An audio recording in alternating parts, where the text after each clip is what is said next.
তুমি যদি সেই বসন্তের কোকিল হইতা, তবুও তো বসন্তকালে তোমার ডাক শুনতে পারতাম।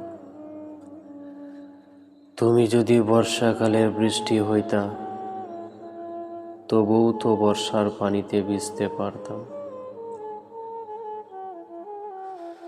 তুমি তো বসন্তের কোকিলও না, বর্ষাকালের বৃষ্টিও না। তুমি তো সময়ের সাথে সাথে পরিবর্তন হয়ে যাওয়া একজন মানুষ। তুমি তো নিজের সুখের খুঁজে হারিয়ে গেলে আমাকে রেখে দুঃখে। তবে আমি তোমার কেমনে খুঁজে পাই, যে নিজের ইচ্ছে হারিয়ে যায়, তাকে ফিরিয়ে আনা দায়। তুমি নিজের ভালো থাকা নিয়ে হারিয়ে যাওয়া মানুষ, তুমি অন্যের ভালো থাকা কেড়ে নেওয়া মানুষ। তোমায় পাবো কোনখানে, তোমায় পাবো কোনখানে।